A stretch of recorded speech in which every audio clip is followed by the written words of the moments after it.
Rain hammered the glass like fists demanding entry. Inside Rossi's, Manhattan's temple of old money and older secrets, Megan Vale watched burgundy wine bleed across white linen while her husband's fingers crushed bone beneath the table. To the room, they looked like wealth incarnate. To her, this was just another Tuesday in hell. But then she saw him, a stranger in black silk whose eyes cut through every lie she'd built around herself. When Ethan left for the restroom, the stranger slid a card across her table without a word. "Call when you're ready to disappear," he said. She didn't know Lucien Moretti was the most dangerous man in New York. She only knew that for the first time in years, someone looked at her like she deserved saving. 3 days later, bleeding on her bathroom floor, while Ethan screamed outside the door, she'd make the call that would either kill her or set her free. If you want to see how far Megan's choice takes her, stay until the end. And drop a like and comment your city so I can see how far this story travels. The rain started hours before Ethan decided they were going to Rossi's. Megan stood in their bedroom, his bedroom where she happened to sleep, watching water streak down floor-to-ceiling windows that overlooked Fifth Avenue. 27 years old, and she couldn't remember the last time she'd chosen her own clothes. The black dress laid out on the bed wasn't a suggestion. The Cartier necklace beside it wasn't a gift. They were instructions, same as the heels, same as the lipstick shade he'd selected that morning before leaving for work. She picked up the dress. Silk. Probably cost more than most people made in a month. It felt like wearing someone else's skin. Her phone buzzed. A text from Ethan. "Reservation at 8. Don't be late. Wear your hair down. No, please, no question mark. Just commands dressed up as communication." Megan deleted the message and started getting ready, her hands moving through the motions she'd perfected over 3 years of marriage. Foundation to cover the fading bruise on her collarbone.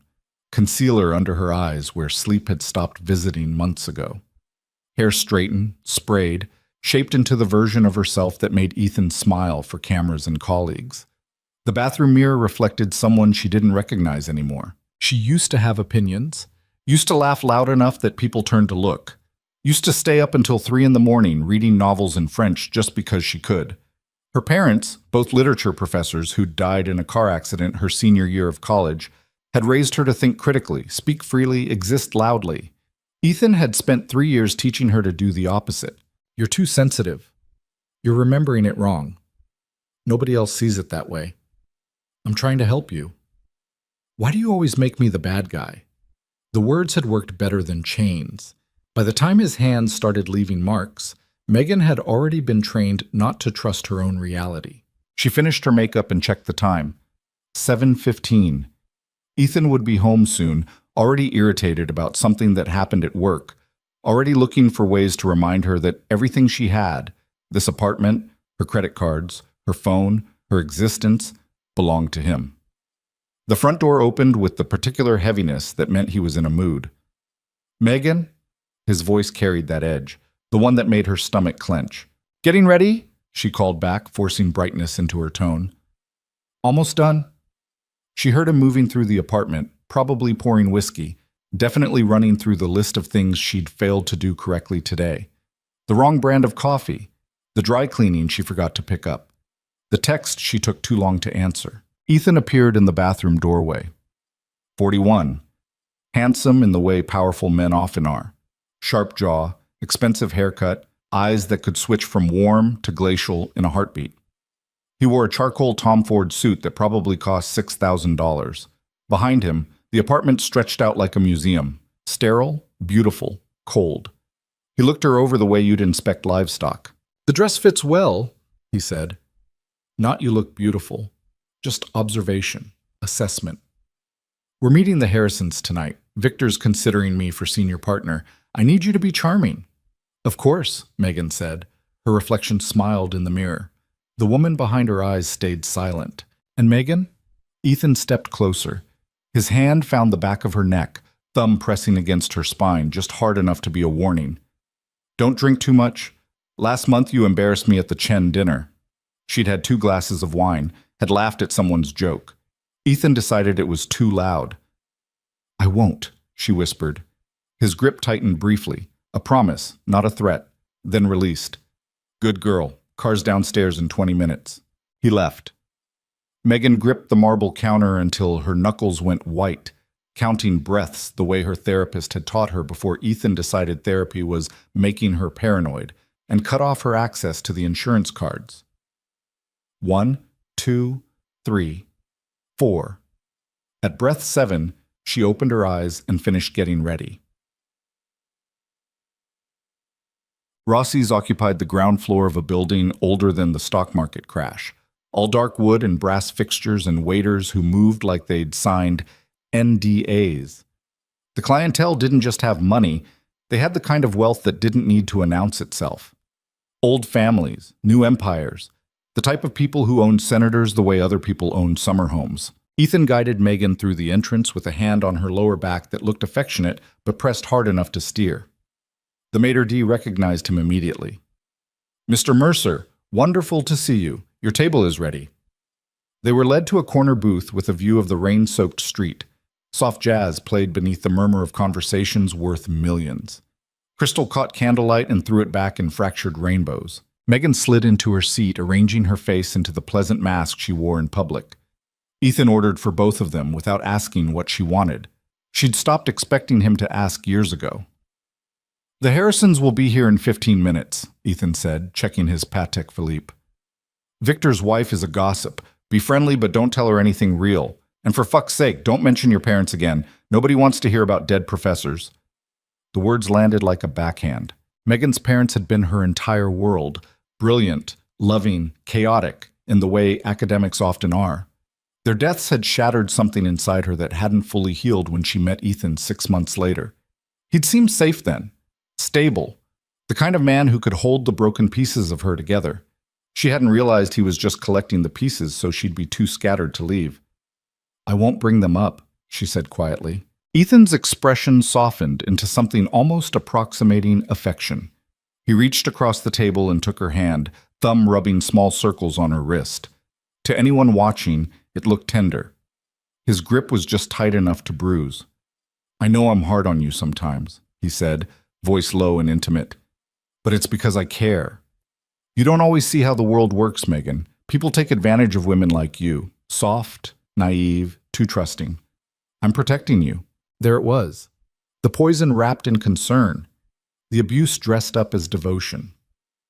"I know," Megan whispered, because disagreeing would cost her more than agreeing ever would. The waiter arrived with wine. Ethan ordered an expensive Bordeaux, made a show of testing it, approved with the kind of casual arrogance that came from never being told no. He poured Megan's glass 3/4 full, a test maybe, or a trap, and watched her like a scientist observing a rat in a maze. She took the smallest sip possible. The Harrisons arrived in a cloud of expensive perfume and corporate ambition. Victor was 60, silver-haired, the kind of lawyer who defended white-collar criminals and slept soundly afterward. His wife Claire wore diamonds that could fund a small country and a smile that never reached her eyes. "Ethan!" Victor clapped him on the shoulder. "Good to see you, and this must be Megan. I've heard so much about you." Megan shook his hand, murmured the appropriate pleasantries, slipped into the role of perfect wife, like putting on armor. She laughed at Victor's jokes, complimented Claire's earrings, asked about their daughter's wedding, said nothing of substance, revealed nothing real, existed as a beautiful accessory to Ethan's ambition. Beneath the table, Ethan's hand found her thigh, squeezed, a reminder that she was performing well. Dinner arrived. The conversation flowed around her like water around a stone. Talk of mergers, acquisitions, legal strategies that skirted the edge of ethical. Megan ate her halibut and smiled and felt herself disappearing bite by bite. Then she noticed the man at the next table. He sat alone, which was unusual for Rossi's. Most diners came in pairs or packs, networking over filet mignon and insider trading tips. But this man occupied his table the way predators occupy territory, silent, still, absolutely present. He wore black. Not the safe black of corporate America, but something darker. A silk shirt open at the collar, no tie, sleeves rolled to reveal forearms marked with scars that looked like they had stories. Silver rings on 3 fingers. Dark hair pushed back from a face that was all angles and shadows, and the kind of beauty that came with a warning label. But it was his eyes that stopped her, dark, cold, and fixed directly on her with the intensity of someone reading a book, written in a language only he understood. Megan looked away quickly, heart hammering. She reached for her wine glass and missed, knocking it over instead. Burgundy spread across white linen like arterial spray. Shit! She grabbed her napkin, trying to stop the flow. Ethan's hand clamped on her wrist under the table, fingers digging into bone. His smile never wavered. It's fine, darling. His voice was honey over gravel. Just a little accident. But his grip said, "You'll pay for this later." The waiter rushed over with fresh linens. Claire made sympathetic noises. Victor launched into a story about a worse spill at some charity gala. The moment passed, except the man in black was still watching. Megan felt his gaze like heat on her skin. She didn't look back, couldn't risk it with Ethan's fingers still crushing her wrist, but she was aware of him the way you're aware of storm clouds gathering overhead. Ethan released her wrist to shake Victor's hand, sealing some deal they'd apparently made over dessert. The pressure vanished, but the ache remained. "I need the restroom," Ethan announced, standing. He leaned down, lips brushing Megan's ear. "Don't embarrass me again." He walked away. Claire immediately leaned in, launching into gossip about someone's daughter's divorce. Victor checked his phone, and the man in black stood up. He moved like smoke, crossing the space between tables with the kind of grace that came from a life where hesitation meant death. He stopped beside Megan's chair. Up close, he was even more unsettling, not because he was threatening, though there was danger in every line of him, but because he looked at her like he could see straight through the performance to the terrified woman underneath. "Excuse the interruption," he said. His voice was low, accented with something European that she couldn't quite place. Italian, maybe. "I couldn't help but notice you might need this." He placed a black business card on the table beside her water glass. "Matte finish, no logo. Just a phone number embossed in silver." "I don't—" Megan started. "You don't need it now," he interrupted gently. "But when you do, call." Claire had gone silent, watching with the wide-eyed fascination of someone witnessing something they'd gossip about for weeks. Victor looked up from his phone, frowning. The man ignored them both. He held Megan's gaze for 3 seconds that felt like 3 hours, and in that moment she understood with crystal clarity. He knew. Not the details, not the specifics, but he recognized what she'd become, saw the bruises hidden beneath expensive fabric, understood the weight of survival she carried in her locked jaw and careful words. "Whenever you decide you want out," he said quietly. "Call me." Then he walked away. Megan stared at the card like it might explode. Her hands trembled, her pulse hammered in her throat. "Well," Claire said, fanning herself dramatically. "That was inappropriate," Victor finished, voice hard. "Who the hell does he think he is?"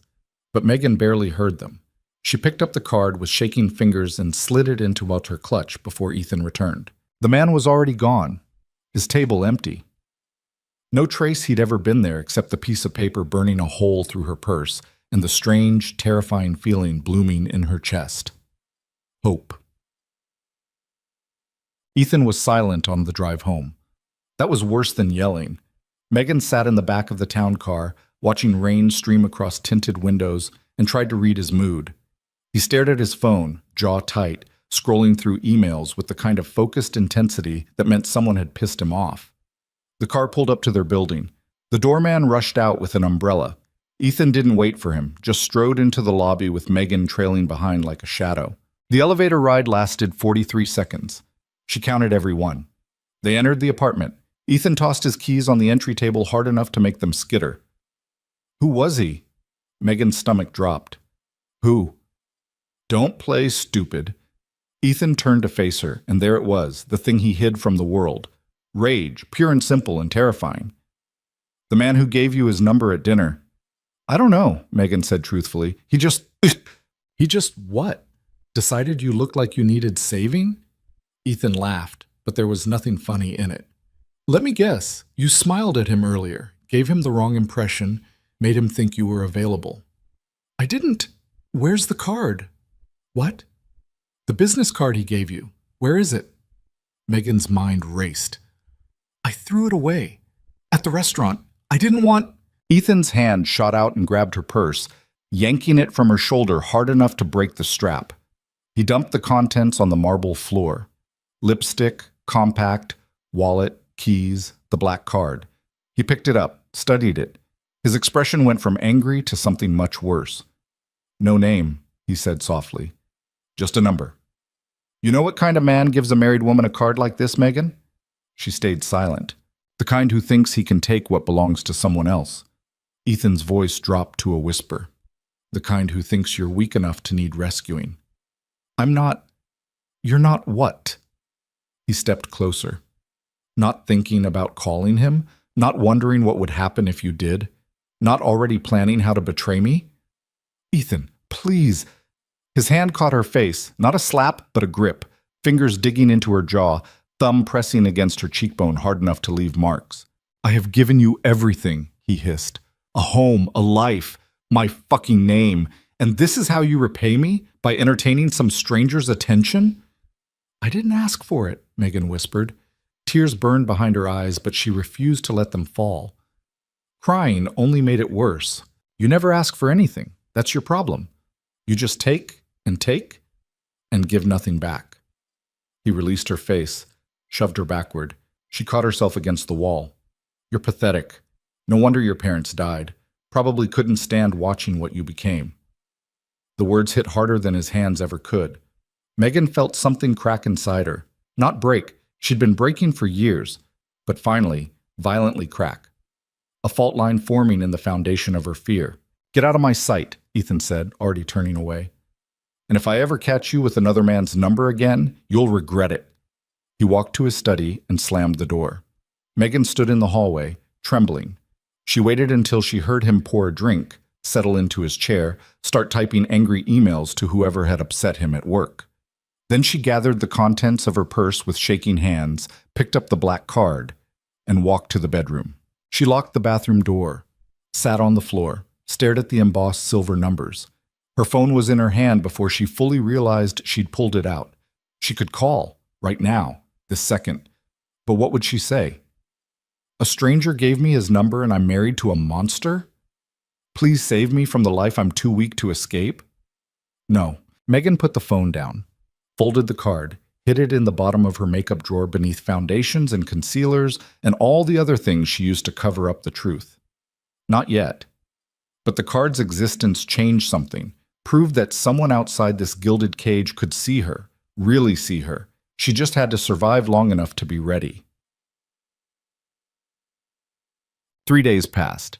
Megan moved through them like a ghost, avoiding Ethan when possible, placating him when not. He worked late, came home drunk, ignored her except to issue commands.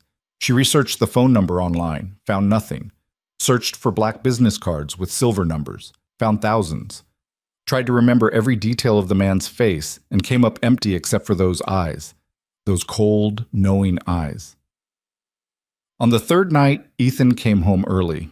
Megan was in the kitchen preparing dinner she knew he probably wouldn't eat. She heard the front door, heard his footsteps. Too heavy, too fast. He appeared in the doorway holding his phone. "We need to talk," he said. Something in his voice made her put down the knife she'd been using to chop vegetables. "About what?" "About the fact that someone's been asking questions about me." He moved closer. "At work. About my clients. About certain transactions I've been handling." Megan's heart stopped. "I don't understand." "Someone thinks I'm doing something illegal. Someone's been feeding information to people who have no business knowing my business." His eyes locked on hers. "And the only person who's been acting strange lately is you." "Ethan, I haven't what? Haven't been plotting? Haven't been talking to that man from the restaurant?" He grabbed her shoulders, shook her once. "Did he put you up to this? Did he tell you to spy on me?" "I haven't spoken to anyone," Megan's voice cracked. "I don't even know who he is." "Liar." Ethan's hand pulled back. Megan saw it coming, had seen it coming for 3 years. Every argument that ended with apologies and flowers, every accident that left bruises in places evening gowns would cover, every moment she'd convinced herself it wasn't that bad. Wasn't often enough? Wasn't worth leaving over. It had been building to this. His fist caught her cheekbone. The world exploded into white light and copper taste. She hit the counter, caught the edge with her ribs, went down hard on kitchen tile. "You think I don't know what you are?" Ethan stood over her, breathing hard. You think I don't see you looking for a way out? Your parents left you nothing. You have no money. No friends I didn't approve. No family. You're nothing without me. Megan tasted blood. Her vision swam. And you're going to tell me the truth, Ethan continued, or I swear to God. She ran, didn't think, didn't plan, just scrambled to her feet and bolted for the bedroom, Ethan's footsteps thundering behind her. She made it inside, slammed the door, through the lock. His fist hit the wood so hard the frame shuddered. Open this door. No! Megan backed toward the bathroom, pulling out her phone with shaking hands. Open it! The door frame cracked. He was going to break through. Megan locked herself in the bathroom, the only room in the apartment with a lock Ethan hadn't removed, and pulled out the black card with fingers that barely worked. She dialed. The phone rang once, twice. Ethan hit the bedroom door again. It splintered. 3 rings. Please, Megan whispered. Please pick up. Yes. The voice was calm, accented, familiar. You said to call when I wanted out, Megan said, words tumbling over each other. I want out. I want out right now. Please. Address? She gave it. Lock the door. Don't open it for anyone but me. I'm 10 minutes away. The line went dead. Megan sank to the bathroom floor, back against the tub, listening to Ethan destroy the bedroom. He was screaming now, incoherent, promising things that made her blood freeze. She wrapped her arms around her knees and started counting. 1, 2, 3, 4. At count 37, she heard new sounds. The apartment door opening, multiple footsteps, voices, low, commanding, unfamiliar. Then Ethan's voice. Who the fuck are you? This is my home. A hard, wet sound, a body hitting a wall. Silence. Someone knocked on the bathroom door. 3 measured taps. Megan? The accented voice. It's safe now. Open the door. She stood on shaking legs and turned the lock. The man from the restaurant stood in her destroyed bedroom, perfectly calm despite the chaos around him. He wasn't alone. 3 other men in dark suits flanked him, faces professionally blank. Beyond them, in the hallway, Ethan was pressed against the wall by 2 more men who looked like they broke bones for a living. The stranger's eyes found the bruise already forming on Megan's face. Something flickered in his expression, something cold and final. Get her things, he said to one of his men without looking away from her. Everything important, 2 minutes. Then he stepped closer to Megan, moving slowly like she was a wounded animal that might bolt. My name is Lucian Moretti, he said quietly, and you're leaving with me. Do you understand? Megan looked past him at Ethan, who was staring at her with pure hatred and dawning fear. She looked at the bedroom she'd lived in like a prisoner for 3 years. She looked at Lucian Moretti, this dangerous stranger who'd answered a phone call in the middle of the night and brought armed men to extract her from hell. I understand, she whispered. Lucian nodded once. Then let's go. He offered his hand. Megan took it and walked out of her cage without looking back. The car was a black Mercedes with windows tinted dark enough to hide sins. Megan sat in the back seat, still shaking, watching Manhattan blur past in streaks of neon and rain. One of Lucian's men had grabbed a duffel bag from her closet, threw in clothes without folding, stuffed in her laptop, her parents' photo albums, the jewelry box her mother had given her before the accident. Everything that mattered fit in one bag. 3 years of marriage reduced to 40 pounds of fabric and memory. Lucian sat beside her, close enough that she could smell his cologne, something expensive and dark that probably cost more than her monthly grocery budget used to. He hadn't spoken since they left the apartment, just made 2 phone calls in rapid Italian, voice low and commanding, then went silent. Megan pressed her fingertips against the window. Her reflection stared back, bruised, terrified, alive. Where are we going? Her voice came out smaller than she wanted. Somewhere safe. Lucian glanced at her, those dark eyes cataloging damage. You need medical attention. I'm fine. You're bleeding. She touched her lip. Her fingers came away red. It's nothing. It's assault. His tone didn't change, but something in the car went colder, and it's the last time he'll ever touch you. The certainty in those words should have frightened her. Instead, Megan felt something unlock in her chest. Permission, maybe. Or just the simple relief of someone else carrying the weight for 5 goddamn minutes. Who are you? She asked. Really? Lucien was quiet for a block, 2 blocks.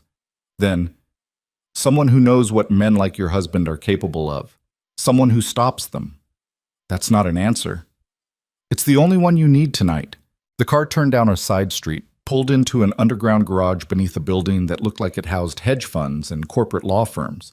The driver, a man built like a wall with a scar bisecting his left eyebrow, killed the engine. "We're here," Lucien said. He opened the door and extended his hand. Megan took it and stepped out into fluorescent lighting that made everything look clinical and strange. The garage was empty except for a handful of expensive cars.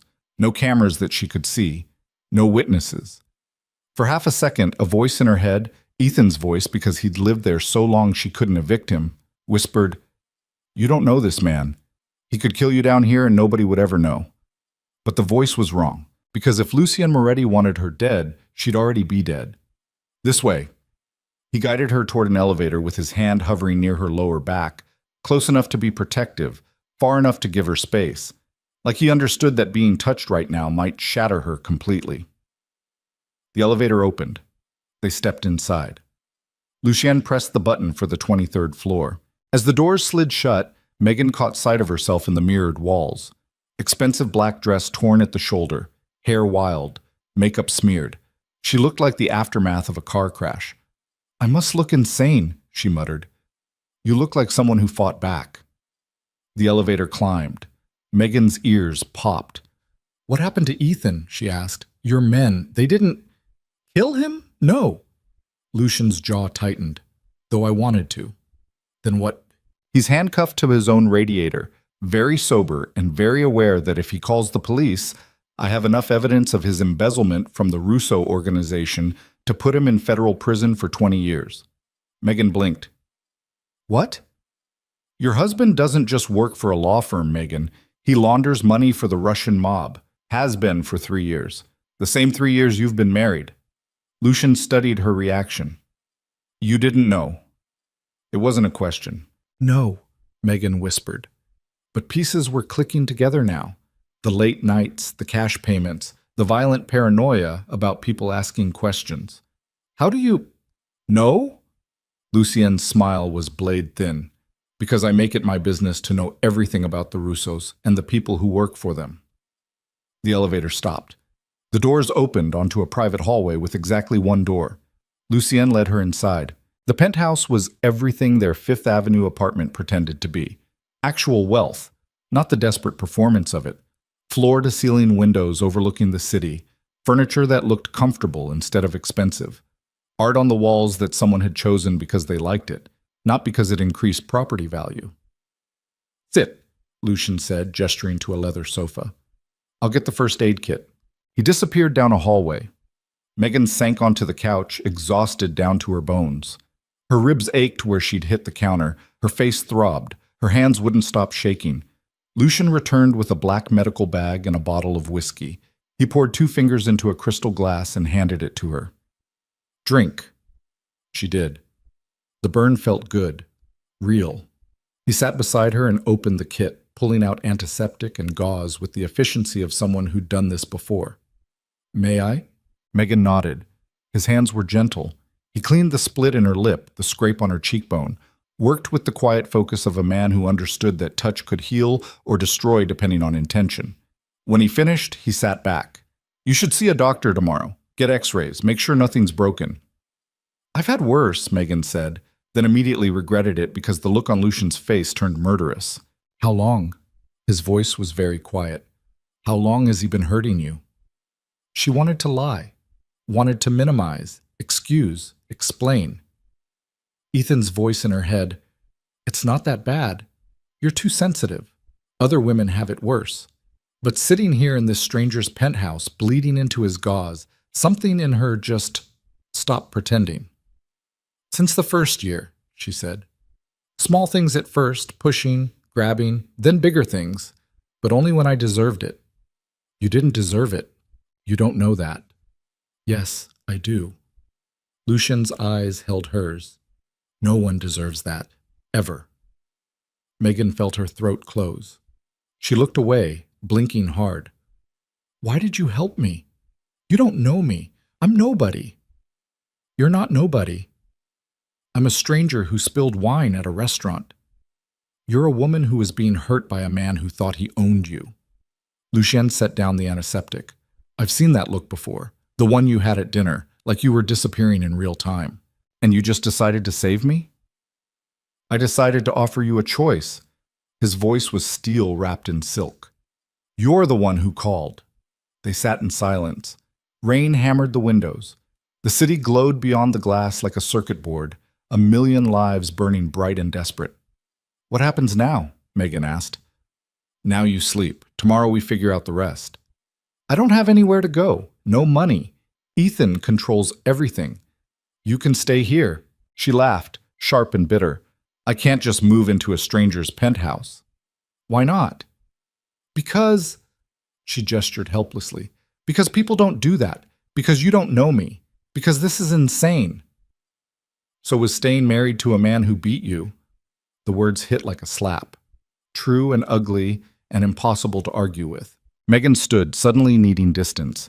She walked to the windows, pressed her forehead against cold glass. Who are you, Lucien? And don't give me that cryptic non-answer again. If I'm going to trust you, I need to know what I'm trusting. Behind her, she heard him stand. Heard him pour another drink. When he spoke, his voice came from directly behind her, close enough to feel his presence, far enough to let her run if she needed to. My family came from Sicily 3 generations ago, he said. Built an empire here, doing things that weren't entirely legal. My father ran it until he died 5 years ago, and then it became mine. Megan closed her eyes. You're a criminal. I'm a lot of things. No apology in his tone. But I don't hurt women. I don't traffic people. I don't touch children, and I don't work with men who do. But you do hurt people. Yes. At least he was honest. She turned to face him. He was watching her with that same unreadable expression, waiting for her to bolt. Waiting for the moral outrage. Waiting for her to call him a monster and demand he take her somewhere else. The Russos, Megan said slowly. Ethan works for them. You said you know everything about them. I do. Why? Lucian's smile was winter cold. Because they're my competition, and because 6 months ago they killed one of my men during a territory dispute. So yes, I've been watching them, closely. And Ethan was a bonus. Lucien took a sip of whiskey. I've had men tracking the Russo organization's financial network for weeks. Your husband's embezzlement showed up on our radar a month ago. I was planning to use the information to destabilize their operation. But then you saw me at the restaurant. Yes. And you decided to use me instead. Something flickered across his face. No. I decided to help you. The fact that it also damages the Russos is convenient, not the goal. Megan didn't know if she believed him, didn't know if it mattered. So what now? She asked. You keep me here like some kind of witness protection program while you wage war on the Russian mob? I keep you safe while you figure out what you want your life to look like. He set down his glass. And then I help you build it. Why? Because I can. That's not a reason. Lucien moved closer. Not threatening, just present. My mother was married to a man who hurt her. For 20 years she stayed because she had nowhere else to go. No money, no family, no way out. His voice was carefully controlled. When I was 16, I watched her die because he pushed her down the stairs during an argument. He called it an accident. The police believed him. Megan's breath caught. So when I see a woman with that look, Lucien continued, the one that says she's already planning her own funeral, I don't walk away. I can't. The confession hung between them like broken glass. I'm sorry, Megan whispered. Don't be sorry, just stay alive. He stepped back, giving her space again. The guest room is down the hall, second door on the left. Lock it if you want. I won't bother you. He started to walk away. Lucien? He turned. Thank you. He nodded once, then disappeared into the shadows of his own home, leaving Megan alone with her thoughts and the rain and the impossible weight of freedom she didn't know how to carry yet. She didn't sleep. Megan lay in the guest room, which was bigger than the bedroom she'd shared with Ethan, staring at the ceiling and waiting for the other shoe to drop. For Lucien to knock on the door with different intentions. For Ethan to somehow find her. for this entire night to reveal itself as another trap dressed up as rescue. But nothing happened. The apartment stayed silent except for the rain and the distant hum of the city. At some point near dawn, she heard footsteps in the hallway. Lucien, probably, unable to sleep either. But he didn't stop at her door, just walked past toward what she assumed was his own room. When gray light finally bled through the windows, Megan gave up on sleep and ventured out. The penthouse looked different in daylight. Less dangerous, more lived in. Books stacked on side tables, a half-finished chess game on the coffee table, a leather jacket thrown over a chair. She found Lucien in the kitchen, wearing dark jeans and a black t-shirt, making espresso with the focused intensity of a man who treated coffee like religion. "You're up early," he said without turning around. "Couldn't sleep." "Understandable." He poured a second cup and handed it to her. "Sugar's in the cabinet, milk in the fridge." Megan took the espresso black and sat at the kitchen island. The marble was cold beneath her palms, real, solid.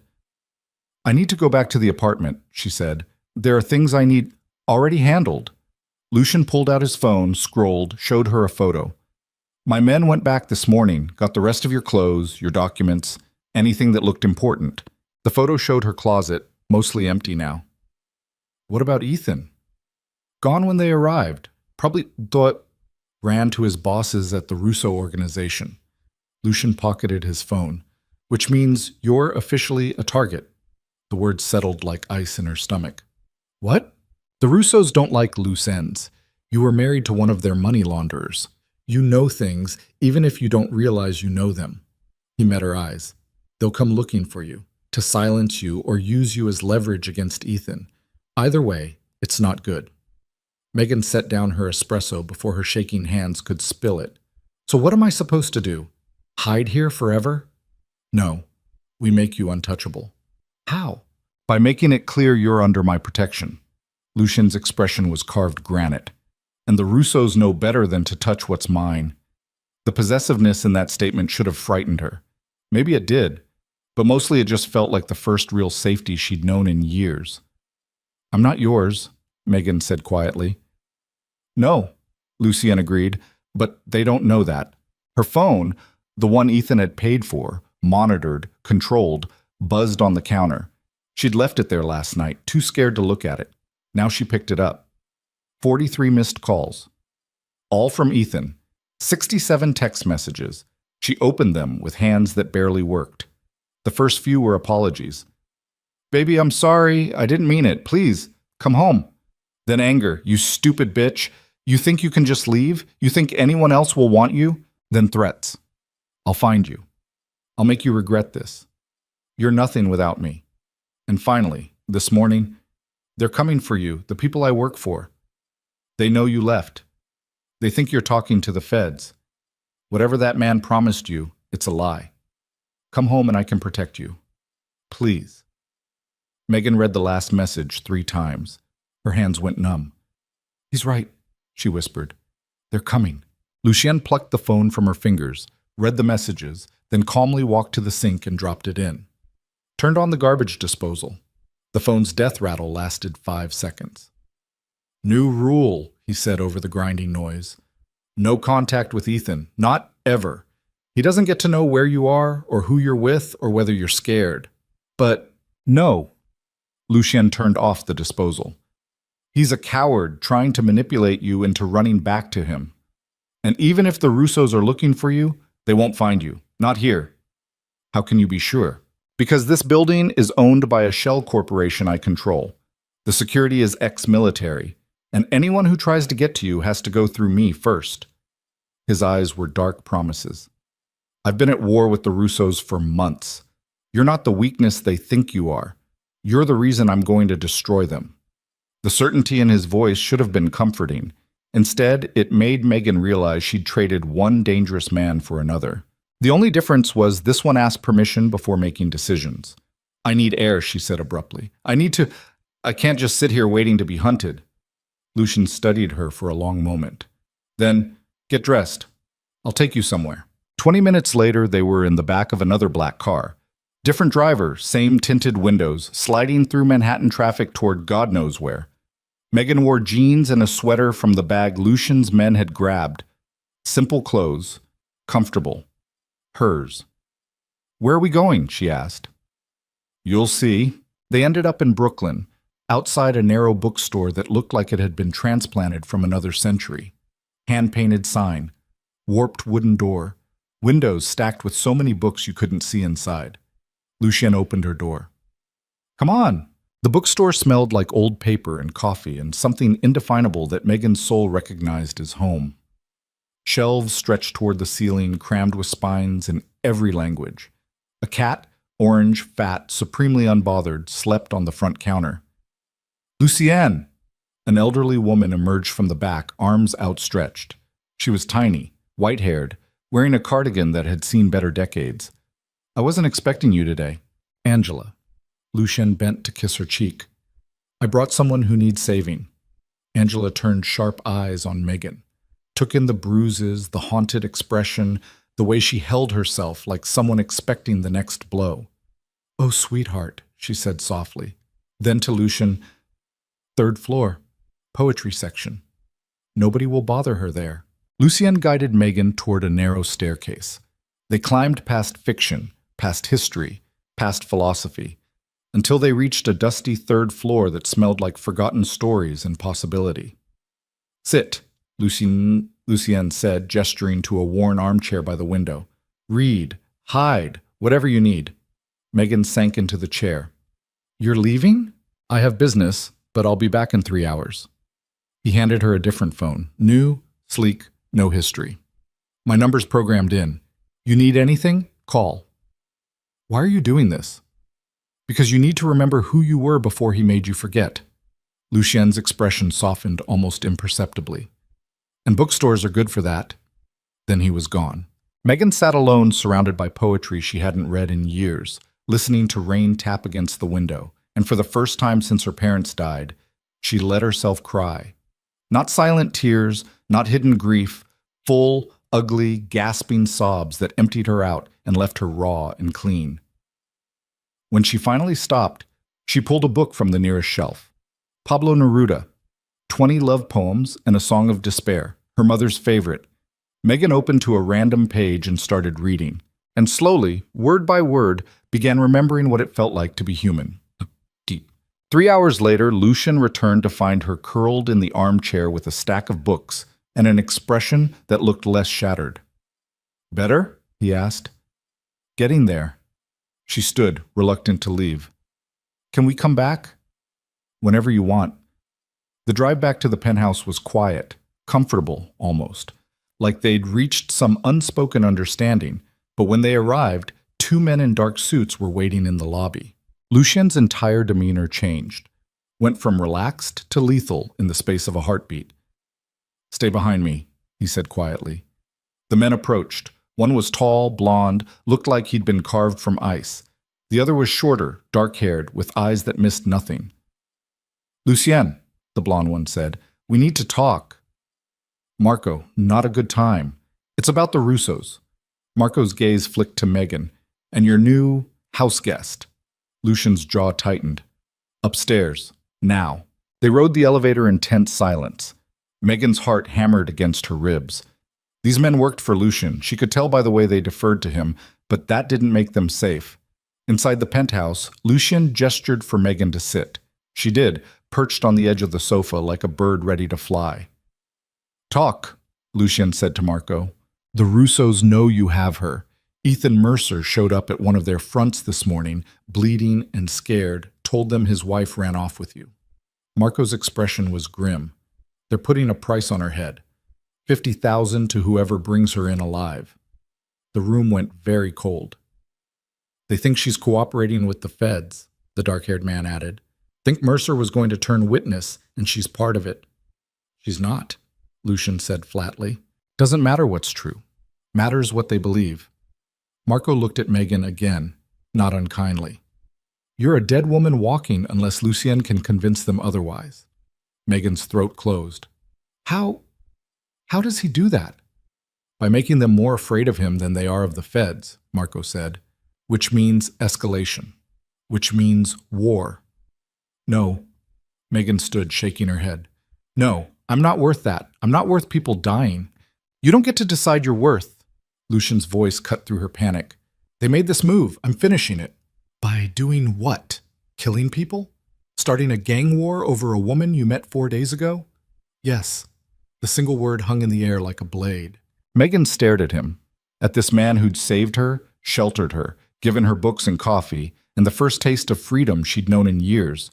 This man who was apparently willing to burn down half of New York's criminal underworld because someone threatened her. That's insane, she whispered. That's how this world works. Lucian's eyes were black ice. The Russos drew the line. I'm crossing it.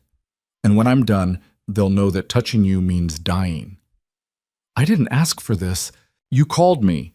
That made you mine to protect. He stepped closer, voice dropping. And I don't lose what's mine. The possessiveness was back, raw and undeniable.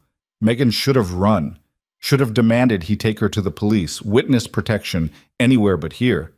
Instead, she heard herself say, "What do you need me to do?" Lucien studied her for a long moment. Then he turned to Marco. "Call the meeting tomorrow night. Every family. I'm making a statement." "Lucien, do it." Marco exchanged a look with his partner, then nodded and left. Silence filled the penthouse. "What kind of statement?" Megan asked. "The kind that makes clear you're untouchable, that I'll go to war with anyone who tries to hurt you." Lucien poured himself a drink. "It won't be pretty, but it'll keep you alive. And if they don't believe you, if they come anyway, then they die. Simple as that." Megan walked to the window, looked out at the city where she'd lived her whole life but never really understood. How many people down there were like Lucien? And like Ethan? How many monsters wore expensive suits and smiled for cameras? "I don't know how to live in your world," she said quietly. "You're not in my world. You're under my protection. There's a difference." "Is there?" She turned to find him watching her with an expression she couldn't read. "Yes," he said finally, "because in my world I decide who lives and dies. In yours, you decide who you want to become. And if I decide I want to leave, then I'll help you disappear, set you up somewhere safe with enough money to start over." His voice was perfectly level. "But I don't think that's what you want. You don't know what I want. Don't I?" The question hit like a challenge, because the truth was, Megan didn't know what she wanted either. Safety, yes. Freedom, definitely. But this dangerous man and his violent world and the way he looked at her like she was worth destroying kingdoms for. She didn't know what to do with that. "I need to think," she said. "Then think. You have time." But she didn't. Because 12 hours later at 2 in the morning, someone tried to kill her. The explosion took out 3 floors of the building. And when the smoke cleared, Megan would have to decide exactly how far she was willing to fall into Lucien Moretti's darkness, and whether she'd survive the landing. The first thing Megan registered was the sound, a deep, violent roar that turned the world inside out. Then heat. Then the sensation of being lifted and thrown like a rag doll while reality fractured into 1,000 burning pieces. She hit something hard. Wall, maybe. Floor. Her ears screamed with pressure, and her lungs forgot how to work, and somewhere through the chaos she heard Lucien's voice shouting her name. Then darkness swallowed everything. When consciousness dragged her back, she was moving. Strong arms carrying her, smoke so thick it burned her throat, alarm shrieking from every direction. She tried to speak, but only managed a cough that tasted like ash and copper. "Don't talk." Lucian's voice, rough and urgent, against her ear. "Just breathe." Emergency lights flickered in the stairwell. Megan's vision swam. She registered other people, Lucian's men, residents in bathrobes stumbling through smoke, someone screaming about calling 911. The stairs seemed endless. Her body felt disconnected, like she was piloting a machine that had taken catastrophic damage. They burst through a side exit into cold night air that hit her lungs like salvation. Lucien didn't stop moving until they were across the street, setting her down behind a black SUV while sirens wailed closer. "Look at me." His hands framed her face, forcing her eyes to focus. Blood ran from a gash above his temple. His shirt was torn, covered in dust and debris. "Are you hurt?" Megan tried to inventory her body.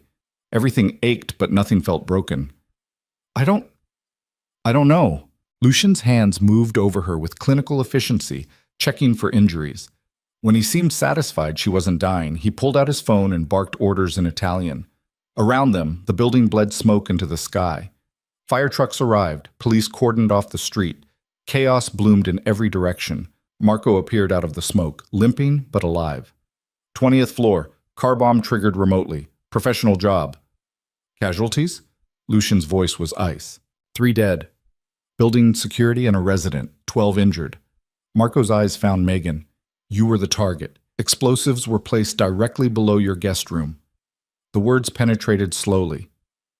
3 people dead. Because of her. Because the Russos wanted her silenced and didn't care who else burned in the process. Megan's stomach lurched. She turned and vomited onto the pavement, heaving until there was nothing left but bile and horror. Lucian's hand settled on her back, steady, grounding. Get her out of here, he said to Marco. Safe house in Brooklyn. Nobody moves until I give the word. What are you going to do? End this. Lucian stood, already pulling out his phone again. Tonight. Lucien. Megan grabbed his wrist. Her fingers came away bloody. Those people. They died because of me. He crouched down to her level, eyes burning with something cold and final. They died because the Russos are animals who don't value human life. This isn't on you. It's on them. His jaw tightened. And I'm going to make them pay for every drop of blood. Before she could respond, Marco was pulling her toward another vehicle. She looked back once and saw Lucian standing in the street, silhouetted against the burning building, phone pressed to his ear while he orchestrated war. Then Marco shoved her into the SUV, and they were gone. The Brooklyn Safe House was a converted warehouse in Red Hook that smelled like motor oil and stale coffee. No windows on the ground floor, steel-reinforced doors, enough surveillance equipment to make the NSA jealous. Megan sat on a ratty couch in what passed for a living area, wrapped in a blanket someone had thrown over her shoulders, while 2 of Lucian's men stood guard and pretended she didn't exist. Her ears still rang, her hands still shook. Every time she closed her eyes, she saw fire. Marco brought her water. Drink. She did mechanically. The water tasted like ash. How long do I have to stay here? Until Lucian says otherwise. That's not an answer.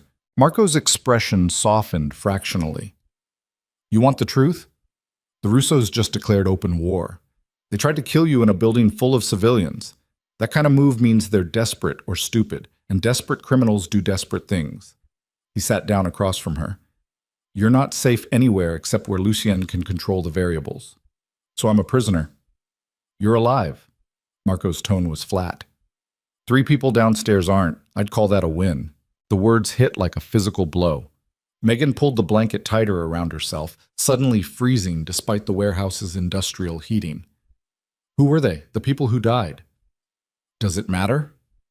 Yes, Marco sighed. Building security guard. Name was Curtis Hammond, 56, 2 kids in college, resident on the 19th floor, Elena Volkov, 73, emigrated from Russia 40 years ago. And her nurse, Patricia Chen, 28, just got engaged last month. Each name landed like a stone. Real people. Real lives. Ended because Megan had been stupid enough to think running from one monster meant she'd be safe from all the others. I should go to the police, she whispered. And tell them what? That you witnessed your husband laundering money for the Russian mob? That a crime boss is protecting you from other criminals? Marco shook his head. Best case, you end up in witness protection with a target on your back. Worst case, the Russos have enough cops on payroll that you're dead within 48 hours. Then what am I supposed to do? Trust Lucien. I don't even know him. You know he pulled you out of a burning building tonight instead of letting you die. Marco stood. That's more than most people in this world would do. He walked away, leaving Megan alone with her guilt and the echoing warehouse and the terrible knowledge that 3 innocent people had paid the price for her freedom. She must have dozed eventually because the next thing she knew, Lucien was crouching in front of her, his hand gentle on her shoulder. Hey. His voice was softer than she'd ever heard it. You're okay. You're safe. Megan opened her eyes. Lucien looked like he'd walked through hell. His clothes were different, black tactical gear that made him look more soldier than businessman. blood on his hands, exhaustion carved into every line of his face. What time is it? 6 a.m. She'd been here for 4 hours. It felt like 4 minutes or 4 years, impossible to tell. What happened? She asked. Lucian sat beside her on the couch, close enough that she could feel his body heat. I sent a message. The Russos understand now that coming after you means coming after me, and I don't lose. What kind of message? The permanent kind. Megan studied his face, trying to read what that meant. His expression gave nothing away. You killed people. Yes. How many? How? Enough. Lucien met her eyes. And I'd do it again. The men who planted that bomb, the ones who gave the order, the middlemen who thought they could profit from your death. They're gone. All of them. She should have been horrified. Should have recoiled from this man who could discuss murder with the same tone someone might use to discuss quarterly earnings. Instead, she just felt numb. The police are investigating the explosion, Lucien continued. Official story is a gas leak. Building inspector already confirmed it. No evidence of foul play. You bribed him. I made sure the truth stayed buried. There's a difference. Is there? Megan pulled away, needing space. 3 people are dead, Lucien. Real people with families and lives and futures, and you're just, what, making it disappear? Pretending it never happened? I'm making sure their families are taken care of. His voice hardened. Curtis Hammond's kids will have their college paid for. Elena Volkov's grandchildren in Moscow will receive enough money to live comfortably for the rest of their lives. Patricia Chen's fiancé will get a settlement that ensures he never has to work again if he doesn't want to. Blood money. Reparations. Lucien started pacing. You think I don't know what this cost? You think I wanted civilians caught in the crossfire? Then why? Because you called me. His voice cracked like thunder. You made a choice, Megan. You asked me to get you out, and I did. But choices have consequences. In my world, those consequences are measured in bodies and blood and things that can't be undone. The warehouse went silent except for their breathing. Megan stared at him, at this dangerous man who'd saved her and damned her in the same breath. I didn't ask for people to die. No, you asked to be free. Lucian's expression was carved granite, and freedom isn't free. It never has been. She wanted to argue, wanted to scream that this wasn't what she meant, wasn't what she wanted, wasn't worth the price. But the truth was more complicated, because she was free. Ethan couldn't touch her anymore. The Russos wouldn't dare make another move. She could breathe without counting the cost, speak without measuring her words, exist without fear of the next blow. And all it took was 3 innocent people burning alive. I can't live with this, she whispered. You can. You will. Lucien moved closer, not touching, but present. Because the alternative is going back to being a victim, and I don't think you want that anymore. He was right. That was the worst part. He was absolutely right. Megan had tasted freedom now, had felt what it was like to make her own choices, read her own books, speak her own mind. Going back to Ethan's cage, or any cage, would kill something inside her that had just started breathing again. I hate you for this, she said. I know. I hate that you're right. I know that too. They stood in the cold warehouse dawn, 2 people bound together by violence and circumstance, and choices neither of them could take back. Finally, Lucien spoke again. There's a meeting tonight. Every major organization in the city. I'm making it clear that you're under my protection, and any move against you is a move against me. Will it work? It has to. His eyes held hers. Because if it doesn't, we go to war for real, and this time, a lot more than 3 people die. Megan closed her eyes. What do you need me to do? Stay here, stay safe. Let me handle this. And after, when the meeting's done and the threats are made and everyone knows I'm yours, she caught herself, that I'm under your protection. What then? Lucien was quiet for a long moment. Then you decide what kind of life you want to build, and I help you build it. Just like that? Just like that. It sounded too simple, too clean. Nothing in Megan's life had ever been that straightforward. But before she could respond, Marco appeared in the doorway, face grim. We have a problem. Lucien's entire posture shifted. What kind of problem? Ethan Mercer. He's talking to the FBI. The temperature in the room dropped 10 degrees. When? Lucian's voice was deadly calm. 2 hours ago. Walked into the Manhattan field office and started singing. Marco pulled out his phone, showed them a photo of Ethan entering a federal building flanked by agents. He's offering evidence on the Russo organization in exchange for immunity and witness protection. Son of a bitch! Lucian grabbed the phone, studied the image.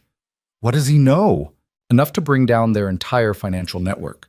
Account numbers, shell corporations, money trails, 3 years of records. Marco's expression was grave. And he's naming you too, Lucien. Says you've been running a criminal enterprise, that you're the one who orchestrated the building explosion, that you kidnapped his wife. Megan's blood went cold. He's lying. Doesn't matter if he's lying. Matters if the feds believe him. Marco looked between them.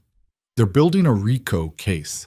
If they move forward, they'll freeze your assets, raid your properties, arrest everyone in your organization. How long do we have? Days? Maybe hours? Lucien handed back the phone, his mind clearly racing through options. Get the lawyers, every single one. I want damage control strategies on my desk in an hour. Already done. Marco hesitated. There's more. Of course there is. The FBI wants to talk to Megan. They think she can corroborate Ethan's testimony about the Russos. And about you. Every eye in the warehouse turned to her. Megan felt the weight of that attention like physical pressure. I'm not testifying against Lucy Zien. You might not have a choice, Marco said. If they subpoena you, then I'll refuse. And go to jail for contempt? For a man you've known less than a week? Marco's tone wasn't unkind, just realistic. Think about what you're saying. But Megan was thinking. For the first time in years, she was thinking with absolute clarity. Ethan had controlled her through fear and violence. The Russos wanted her dead for convenience. The FBI wanted to use her as a weapon against the only person who'd actually protected her. Everyone wanted something from her. Everyone except Lucien, who'd simply asked what she wanted and then helped her take it. I'm not testifying, she repeated, against anyone. I don't know anything about criminal enterprises or money laundering. I was just a wife trying to survive her marriage. It was technically true. She hadn't known about Ethan's illegal activities, hadn't participated, hadn't profited beyond the cage he'd built around her. Lucien was watching her with an unreadable expression. You understand what you're choosing? The FBI doesn't take kindly to uncooperative witnesses. I understand. They could charge you as an accomplice, put you in prison. Then I go to prison. Megan's voice was steel. But I'm not helping them put you there, not after everything. Something flickered across Lucian's face. Surprise, maybe, or respect. You're sure? I'm sure. Marco muttered something in Italian that sounded like a prayer or a curse. This is insane. You're both insane. Probably, Lucien agreed, but we're committed now. He turned to Megan. If you do this, there's no going back. The FBI will come after you hard. They'll dig into every aspect of your life, interview everyone you've ever known, try to break you. Let them try. The words came out stronger than she felt. But Megan was done being broken, done being used, done letting other people decide her worth and her future and what she deserved. If choosing Lucien meant choosing his darkness, fine. She'd survived worse. Okay. Lucien's voice was quiet but absolute. Then we fight together. He extended his hand. Megan took it. And somewhere in the back of her mind, a voice that sounded suspiciously like her mother's whispered that she'd just made a deal with the devil. But devils, Megan was learning, came in many forms. And sometimes they were the only ones who showed up when angels looked away. The FBI came for her that afternoon. Megan was sleeping, or trying to, when Marco shook her awake. Get up, federal agents outside, they have a warrant. She bolted upright, heart hammering. For what? Material witness. They want to bring you in for questioning. Can they do that?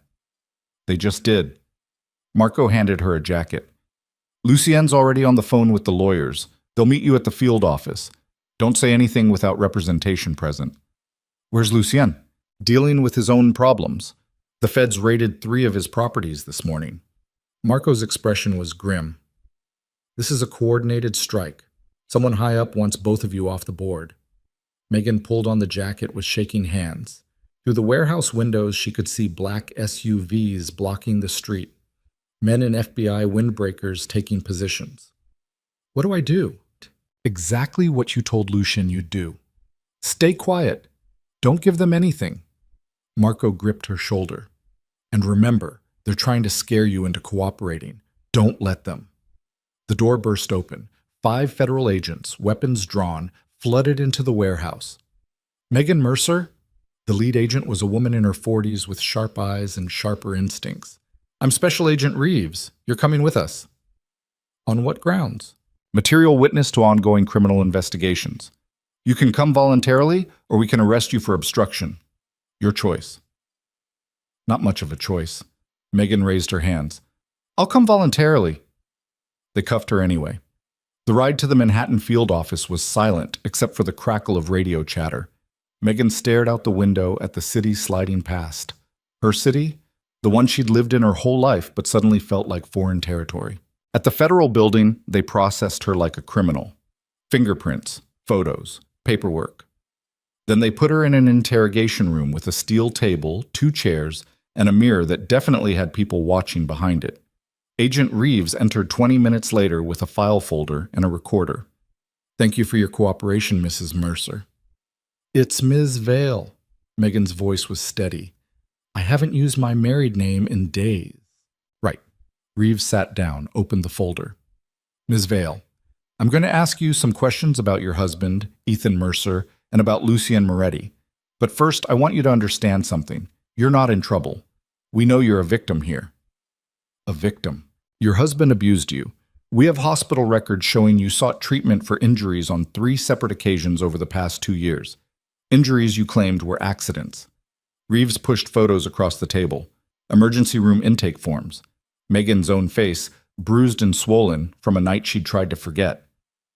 We also know Lucien Moretti extracted you from your home, that you've been staying in his properties, that you were present during last night's explosion that killed 3 people. Megan's stomach twisted, but she kept her expression neutral. I'd like to speak to my lawyer. You're not under arrest. You don't need a lawyer. I'd like to speak to my lawyer, Megan repeated. Reeves studied her for a long moment. Then she leaned back, changed tactics. Your husband is offering testimony that could dismantle one of the largest organized crime networks in New York. The Russo organization has been responsible for dozens of murders, human trafficking, drug distribution, money laundering. We're talking about saving lives, Miss Vale, real lives. I understand. Do you? Because from where I'm sitting, it looks like you've traded one abuser for another. Lucien Moretti isn't your savior. He's a criminal, a dangerous one. And sooner or later, he's going to hurt you too. The words were designed to crack her, to make her doubt, to resurrect every fear Ethan had planted. But Megan had spent 3 years learning to recognize manipulation. I'd like to speak to my lawyer, she said for the 3rd time. Reeves' expression hardened. Fine, but understand something. Your husband is going into witness protection, new identity, new life, complete immunity for his testimony. Meanwhile, you're here, alone, tied to a criminal organization. When this goes sideways, and it will, you're the one who's going to pay the price. She stood, gathered her files. Think about that while you wait for your lawyer. Think about whether Lucien Moretti is really worth throwing your life away for. The door closed with a heavy click. Megan sat alone in the interrogation room, fluorescent lights buzzing overhead, and tried not to think about how right Agent Reeves might be. The lawyer arrived 3 hours later, a sharp-eyed woman named Sophia Chen, who looked like she'd eaten federal prosecutors for breakfast. Don't say anything, were her first words. Not one word. They're fishing. Ethan's testifying. Let him. Sophia sat down, pulled out her own recorder. His testimony is uncorroborated without you. The Russo's lawyers will tear him apart on cross-examination. Abusive husband suddenly finding morality? Please. The jury will hate him. They're building a case against Lucien. They're building a fantasy. Sophia's smile was razor-thin. Lucien Moretti is a legitimate businessman with extensive legal holdings. Yes, he has a colorful family history. No, that doesn't make him guilty of anything they're claiming. And you're a domestic violence victim who sought help from a friend. Nothing criminal about that. They have evidence. The explosion. Was ruled a gas leak by the building inspector. The FBI can speculate all they want. They can't prove Lucien was involved without physical evidence linking him to the device, which doesn't exist. Sophia leaned forward. Here's what's going to happen. They'll hold you for 24 hours, maybe 48, trying to scare you into cooperating. Then they'll have to charge you with something specific or let you go. Since you haven't actually committed any crimes, they'll let you go. And then? Then you disappear for a while. Let the legal teams handle the fallout. Let Ethan bury himself with his own testimony. Sophia's expression was knowing. Criminals like the Russos don't react well to rats. Witness protection or not, your husband just signed his own death warrant. It's only a matter of time. The casual prediction of Ethan's murder should have bothered Megan more than it did. Instead, she just felt tired. How long do I have to stay here? Until they get bored or their supervisor tells them to cut you loose. Sophia stood. I'll be right outside. Don't engage with them. Don't make small talk. Don't let them bait you into saying anything that could be twisted later. She left. Megan sat alone and waited, and thought about all the ways her life had fractured and reformed in the space of 1 week. 46 hours later, they released her without charges. Marco was waiting outside in yet another black SUV. He didn't speak until they were 10 blocks away. Lucien wants to see you. Where is he? Safe house in Queens, different one. The feds are watching everything now. They drove in silence. Megan stared out at the city and wondered when exactly she'd stopped being afraid and started being angry. The Queens safe house was smaller, grimier, tucked above a bodega that smelled like grease and desperation. Lucien was waiting in a third-floor apartment that had probably been decorated in the 70s and never updated. He looked like he hadn't slept in days. You held out, he said as soon as she entered. I told you I would. I know, but I also know how persuasive federal agents can be. Lucien crossed the room, stopped just short of touching her. Are you okay? No. Megan was done pretending. I'm scared and angry, and I don't know what I'm doing anymore, but I didn't give them anything. Thank you. Don't thank me. I didn't do it for you. She met his eyes. I did it because I'm tired of being used. By Ethan, by the Russos, by the FBI. Everyone wants something from me, and I'm done giving pieces of myself away to people who don't care if I survive the transaction. Lucien studied her for a long moment. Then, quietly, what do you want, Megan? I want to stop running. I want to stop being afraid. Her voice broke. I want my life back. The one I had before my parents died. Before Ethan. Before all of this. I can't give you that. I know. But I can give you a new one if you're willing to fight for it.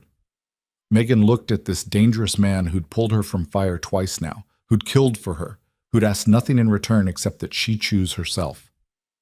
What does fighting look like? Lucien's smile was dark promise. It looks like we stop playing defense. Stop reacting to what the Russos and the FBI throw at us. Stop letting other people write our story. And start writing our own. Exactly. Megan took a breath. Let it out. Made a choice. Then teach me, she said. Teach me how to fight in your world. How to be dangerous enough that people think twice before coming after me. How to survive. Lucien's expression shifted. Not surprise, something deeper. Recognition, maybe. Like he was seeing her clearly for the first time. You understand what you're asking? I understand that I'm done being weak. Megan's voice didn't waver. Teach me. He studied her for 3 long seconds. Then he nodded once, sharp and final. Okay, but we start now. No half measures, no turning back. I'm not asking for half measures. Lucien turned to Marco, who'd been watching from the doorway. Clear the schedule. Cancel the meeting with the families. We have work to do. Marco's eyebrows rose. You're serious? Completely. Lucien, the Russos are expecting. Let them expect. His tone left no room for argument. This is more important. Marco shook his head but pulled out his phone, already making calls as he left the apartment. Megan stood in the middle of the grimy safe house, heart hammering, wondering what exactly she'd just committed to. Lucien crossed to a closet, opened it, pulled out a locked metal case. First lesson. In my world, information is currency. The more you know about your enemies, the harder they are to kill. He unlocked the case, spread files across the coffee table, photos, documents, surveillance reports. These are the Russos, every major player in their organization. Study them, memorize faces, names, connections. Megan moved closer. The photos showed men in expensive suits, women dripping with diamonds, all of them smiling for cameras while running an empire built on blood. Why do I need to know them? Because knowledge keeps you alive. Lucien pointed to one photo, a heavy-set man in his 60s with cold eyes. Victor Russo, the head, former KGB, emigrated in '91, built his network from the ground up. Ruthless but practical. He doesn't make emotional decisions. He moved to another photo. His son, Alexei, early 40s, Harvard-educated, handles the legitimate business fronts. Smart, ambitious, thinks he's untouchable because of his Ivy League degree. And this one? Megan indicated a younger man, maybe 30, with a scar running from eyebrow to jaw. Dmitry Volkov, Victor's nephew, enforcer, the one who ordered the hit on you. Lucian's voice went flat. He's mine when this is over. The casual promise of violence should have frightened her. Instead, Megan felt a dark satisfaction. This man had killed 3 innocent people trying to get to her. She wanted him to pay. How many are there, total? In the Russo organization, maybe 200 soldiers, another 500 associates. Lucian pulled out more files. But the core leadership is 12 people. Take them out, the empire collapses. So we take them out. We dismantle them piece by piece. Legal pressure from the FBI investigation, financial pressure from frozen assets, internal pressure from distrust. His smile was predatory. And when they're weak enough, we finish it. Megan absorbed this. What's my role? Right now, learn, watch, understand how this world operates. Lucien closed the case. But there's something else you need first. What?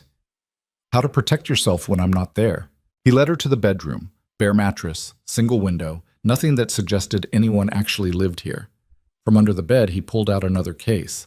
This one held weapons. Megan's breath caught. I can't. Thought. You can. Lucien lifted out a compact pistol. And you will, because the FBI is watching me now. The Russos want you dead. Ethan's testimony is putting targets on both our backs. There will come a moment when you're alone and someone comes for you. When that happens, you need to be ready. He placed the gun in her hands. It was heavier than she expected. Cold. Final. I've never shot anyone. You've never needed to. Lucian moved behind her, adjusting her grip. His hands were steady, clinical. But you will. And when that moment comes, you can't hesitate. Hesitation gets you killed. Megan's fingers trembled against the metal. I don't know if I can. You pulled yourself out of an abusive marriage, survived an explosion, told the FBI to go to hell. His voice was low against her ear. You're stronger than you think. You just need to believe it. She wanted to be the woman he seemed to think she was, dangerous, capable, unbreakable. But all she felt was scared. Show me, she whispered. For the next 3 hours, Lucian taught her how to hold the weapon, how to aim, how to breathe through the fear. They couldn't fire it, not in a safe house surrounded by civilians, but he walked her through the mechanics until her hands stopped shaking. Good, he said finally. Now the hard part. That wasn't the hard part? That was preparation. This is decision. He took the gun, set it aside. The moment you point a weapon at another human being, you're making a choice. Their life or yours. You need to be absolutely certain which one matters more. Mine, Megan said without hesitation. Are you sure? Because once you pull that trigger, you can't undo it. You'll carry that choice for the rest of your life. She thought about the 3 people who died in the explosion, about Curtis Hammond's college-bound kids, about Elena Volkov's grandchildren, about Patricia Chen's fiancé who'd never see his wedding day. I'd rather carry the weight of survival than the weight of being a victim, she said quietly. Lucian's expression softened almost imperceptibly. Then you're ready. But she wasn't, not really, because 3 days later, everything went to hell. The call came at 4 in the morning. Megan woke to Lucian's phone buzzing violently on the nightstand. She'd been sleeping in the safe house's only bedroom while he took the couch, an arrangement born of necessity rather than intimacy. She heard his voice through the thin walls, sharp and urgent in Italian. Then silence. Then footsteps. He appeared in the doorway, already dressed, face carved from granite. "Get up. We need to move. Now." Megan scrambled out of bed, pulled on jeans and a sweater. "What happened?" "Ethan's dead." The words stopped her cold. "What?" "Someone got to him in witness protection. Professional hit, clean, fast." Lucian was throwing her belongings into a bag with brutal efficiency. "The FBI thinks it was the Russos. They're wrong." "Then who?" "Doesn't matter right now. What matters is the FBI is using this as an excuse to move on both organizations simultaneously. They're raiding Russo properties and mine. Arrest warrants for Victor, Alexei, half their leadership." He shoved the bag into her hands. "And they're coming for you again, as a witness to Ethan's criminal activities." Megan's mind reeled. Ethan was dead. The husband who'd terrorized her for 3 years, gone. She should have felt something, relief, grief, satisfaction. Instead, she just felt numb. "Where do we go?" "Somewhere they won't think to look." Lucien grabbed his phone, made 3 rapid calls. "Marco's meeting us with a car. We have maybe 10 minutes before federal agents surround this building." They made it out in 8. The car was waiting in an alley 2 blocks away, engine running, Marco behind the wheel looking like he'd aged 10 years overnight. "Route?" Lucien asked as they climbed in. "Through Jersey. I've got a boat waiting in Atlantic City. From there, wherever you want." "You're running?" Megan couldn't believe it. Lucien Moretti doesn't run. Lucien Moretti also doesn't go to federal prison on manufactured RICO charges. He pulled out his phone, started typing. "This is tactical retreat. We disappear until the lawyers can dismantle the case." "And the Russos? They're about to have much bigger problems than us." The drive was tense, silent except for the radio chatter Marco kept monitoring. Police frequencies, federal bands. Every few miles, Lucien would issue instructions to people Megan couldn't see, moving pieces on a chessboard she didn't understand. They were crossing the Pulaski Skyway when Marco's phone rang. He answered, listened, went pale. "Lucien." "What?" "Victor Russo. He's requesting a meet tonight. Says it's urgent." "It's a trap." "Probably, but he's offering information about who really killed Ethan Mercer. Says it wasn't his people." Lucien was quiet for a long moment. "Where?" "Neutral ground. The old warehouse district in Red Hook. No weapons. 2 people each." "Absolutely not," Megan said. "Lucien, this is insane. Victor Russo wants you dead. This is my only chance to find out who's playing us against each other." He met her eyes in the rear-view mirror. Someone orchestrated this entire situation. The explosion, Ethan's testimony, the FBI raid, his murder. Someone wanted both organizations exposed and weakened. Who would benefit from that? That's what I intend to find out. He turned to Marco. "Set it up, 8 p.m., and get me everything we have on recent power plays in the city. Someone's making a move and we missed it." Marco made the call. Megan wanted to argue, wanted to scream that walking into a meeting with Victor Russo was suicide, but the look on Lucien's face told her the decision was already made. They spent the day in a warehouse in Newark, surrounded by Lucien's men and enough weapons to start a small war. Megan watched him work, coordinating with lawyers, moving money through accounts the FBI hadn't found yet, preparing for every possible outcome. At 6 p.m., he found her sitting alone in a back office, staring at the gun he'd given her. "You should stay here," he said. "This meeting, it's too dangerous." "Then you shouldn't go." "I have to." "Why?" She looked up at him. "Why do you have to risk everything for information that might not even be real?" Lucien sat down beside her. For the first time since she'd met him, he looked tired, worn, human. "Because 3 innocent people died in that explosion," he said quietly. "Because your husband was murdered in federal custody. Because someone is pulling strings, and I need to know who before more people get hurt." He paused. "And because if I don't end this now, you'll never be safe. They'll keep coming. The Russos, the FBI, whoever's behind this. You'll spend the rest of your life running. So come with me. We both run. Disappear completely. Is that what you want?" His eyes searched hers. To spend your life in hiding? No, it wasn't. Megan had spent 3 years hiding from Ethan's violence, hiding from the truth of her marriage, hiding from her own strength. She was done hiding. I'm coming with you, she said. Megan, you said 2 people each. I'm one of your 2. She stood, checked the gun safety like he'd taught her. You need someone watching your back who isn't part of your organization. Someone Victor won't expect. That's me. This isn't a game. If this goes wrong, then we die together instead of you dying alone. She met his gaze steadily. I'm done being protected, Lucien. Cien. I'm done watching from the sidelines while other people fight my battles. This is my life they're trying to destroy. I have a right to face it. For a long moment, he just looked at her. Then something in his expression shifted. Acceptance, maybe. Or respect. Okay, he said finally. But you follow my lead. You don't engage unless I tell you to. And if I say run, you run. Understood?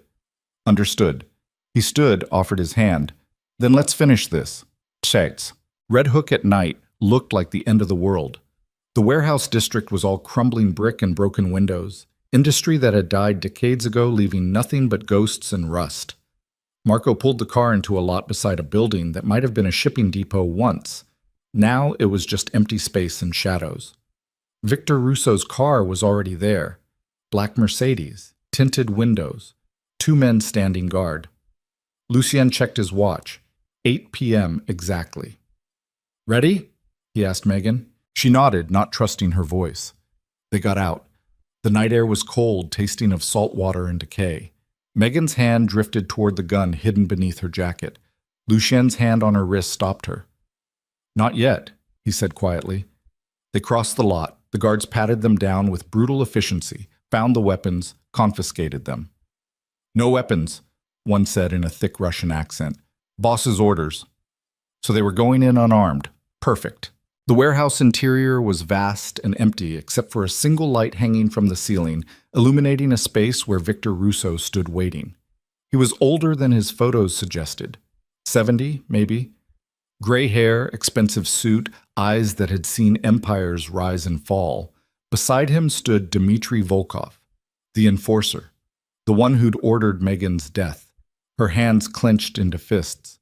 Moretti, Victor said. His voice was surprisingly soft. Thank you for coming. You said you had information. I do, but first, I think we need to acknowledge the elephant in the room. Victor's gaze shifted to Megan. Mrs. Mercer, or is it Ms. Vale now? It's none of your business, Megan said coldly. Fair enough. Victor smiled, but it didn't reach his eyes. You've caused quite a bit of trouble for a woman who claims to know nothing about criminal enterprises. I didn't claim anything. I just refused to be used. Yes, I heard about your performance with the FBI. Quite impressive. He turned back to Lucien. She has spirit. I can see why you're protecting her. Get to the point, Lucien said. Who killed Ethan Mercer? Victor's expression hardened. The same person who's been orchestrating this entire war between our organizations. The same person who tipped off the FBI about both our operations. The same person who stands to gain everything if we destroy each other. Who? Victor pulled out his phone, showed them a photo. Megan's blood turned to ice. The photo showed a man in his 50s, silver-haired, familiar. Victor Harrison, Ethan's boss, the senior partner at the law firm. Harrison? Lucien's voice was deadly quiet. He's a corporate lawyer. He's a criminal mastermind who's been playing both our organizations for years. Victor put away his phone. Ethan Mercer wasn't just laundering money for me. He was also embezzling from me, skimming millions into accounts Harrison controlled. When I found out, I was going to kill him. But Harrison got to him first, made it look like my hit, knowing it would bring federal heat down on my organization. Megan's mind reeled. That doesn't make sense. Harrison was at dinner with us. He seemed normal, professional. Victor's laugh was bitter. That's what makes him dangerous. He's been operating in plain sight for 20 years, building connections with law enforcement, cultivating relationships with criminal organizations, positioning himself as the middleman who keeps everyone's secrets. And now he's eliminating the competition, Lucien said slowly. Exactly. With the FBI investigating both our organizations, Harrison steps in as the cleanup crew. He'll absorb what's left of our operations, consolidate power, become untouchable. Victor's expression was carved ice. Unless we stop him. You're proposing an alliance. I'm proposing survival. Harrison has been feeding the FBI information on both of us. He has evidence, recordings, documents that could put us both away for life, unless we take him down first. Lucien was silent for a long moment. And why should I trust you? Because I didn't kill those 3 people in your building. Dimitri here, Victor gestured to his enforcer, was supposed to extract Ms. Vale quietly. The explosion was Harrison's work, made to look like ours, knowing it would force your hand. Dimitri spoke for the first time. I lost men in that explosion too. 4 of my best soldiers sent to watch the building. They died in the fire. 7 people total. 7 lives snuffed out because Victor Harrison wanted to consolidate power. Megan felt rage building in her chest. Hot, clean, purposeful. How do we know you're telling the truth? She asked. Victor smiled. Because I have proof. He pulled out a flash drive. Recordings of Harrison bragging about his plans, financial records showing his embezzlement, phone logs connecting him to the bomber, everything you need to bury him. Why not just kill him yourself? Lucien asked. Because Harrison has insurance.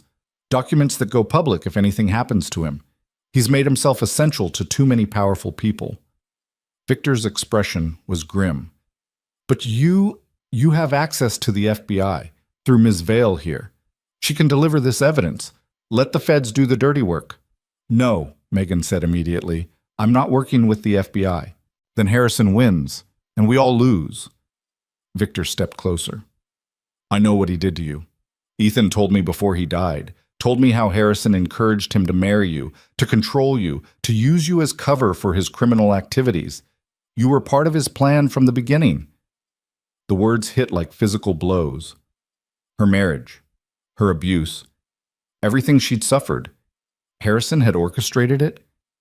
You're lying, she whispered. I wish I was. Victor's voice was almost kind.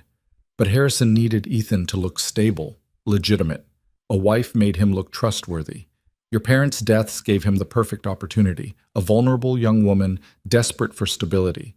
He introduced you to Ethan, encouraged the relationship, made sure you had nowhere else to turn.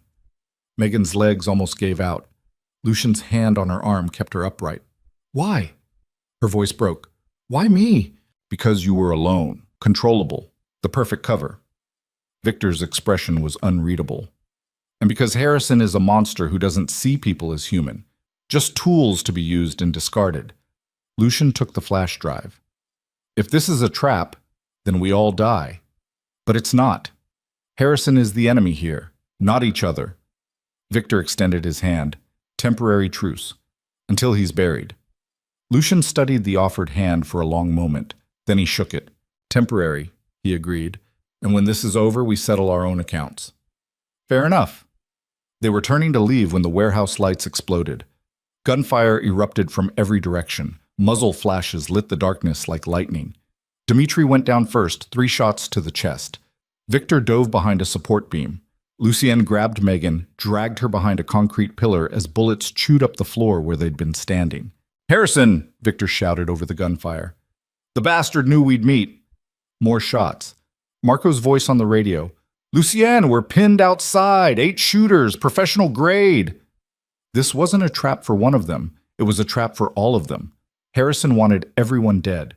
Russo organization, Moretti organization, witnesses, evidence, everything buried in one night. Lucien pulled out a knife, the only weapon the guards hadn't found, and pressed it into Megan's hands. When I move, you run for the east exit. Don't stop. Don't look back. Lucien, Megan, please. His eyes were desperate.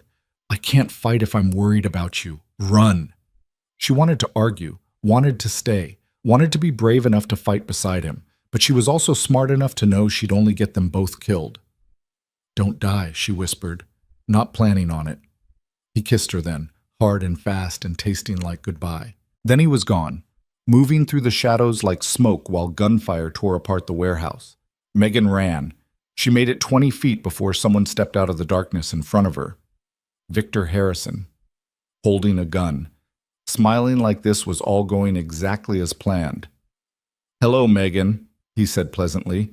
"I was hoping we'd have a chance to talk."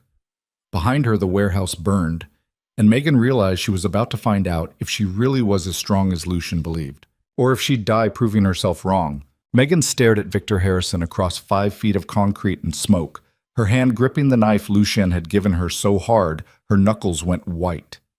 Harrison looked exactly as he had at Rossi's that night months ago. Silver hair perfectly styled, suit immaculate despite the chaos around them, smile practiced and empty.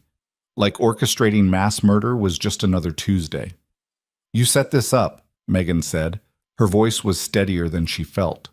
"All of it. From the beginning. I created opportunity." Harrison kept the gun trained on her center mass. "There's a difference.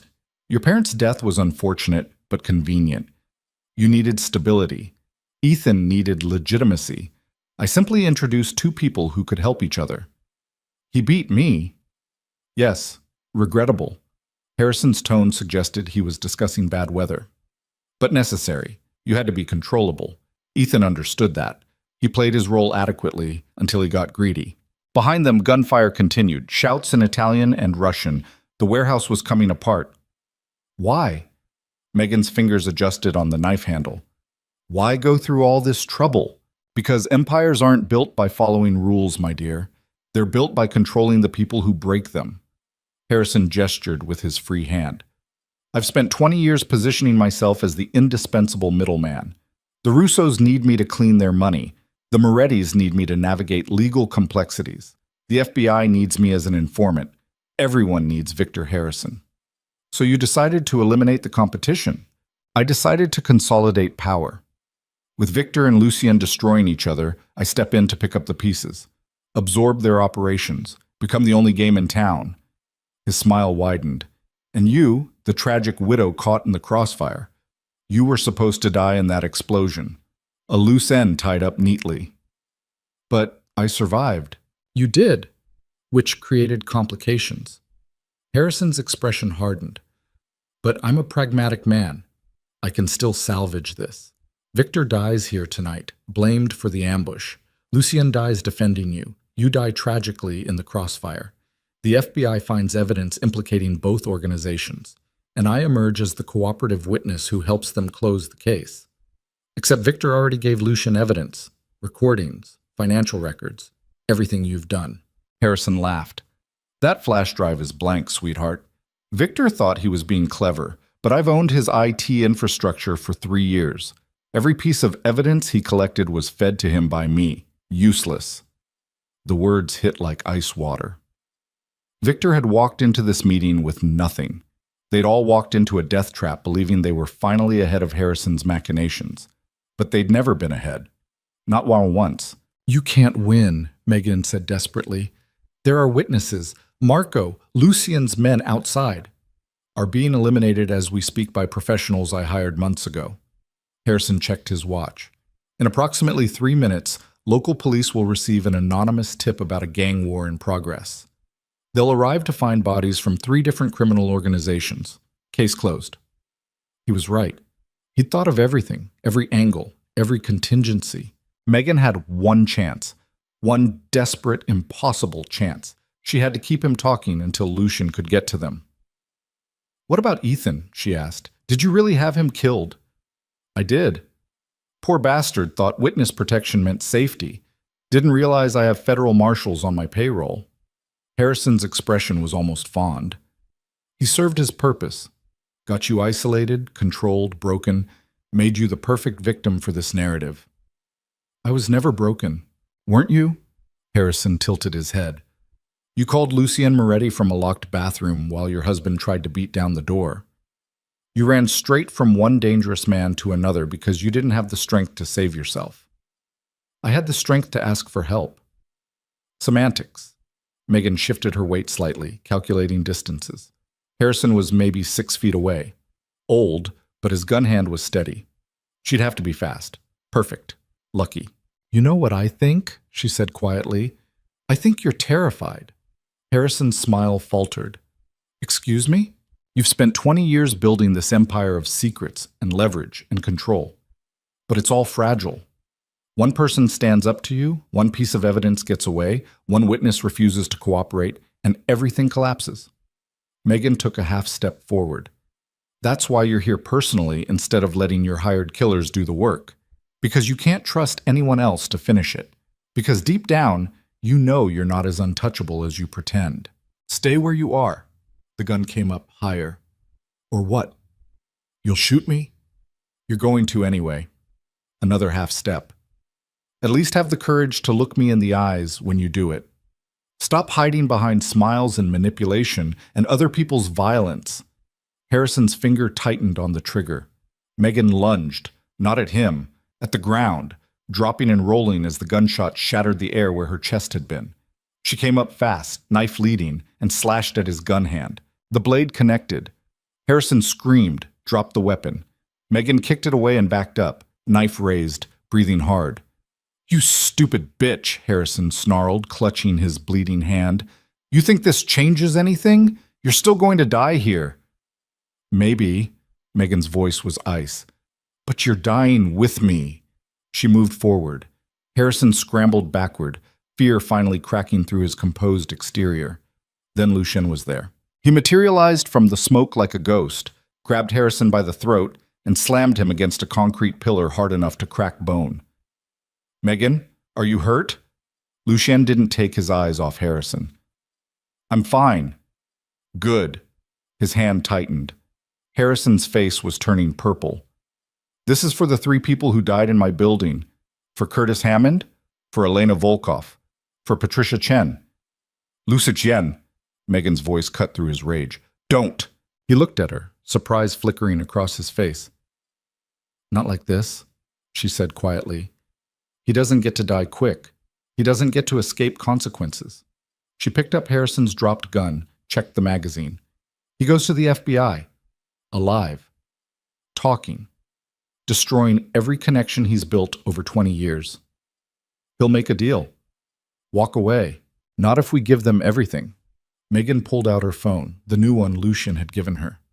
"Victor said the flash drive was blank, but Harrison just confessed to all of it, and I recorded every word."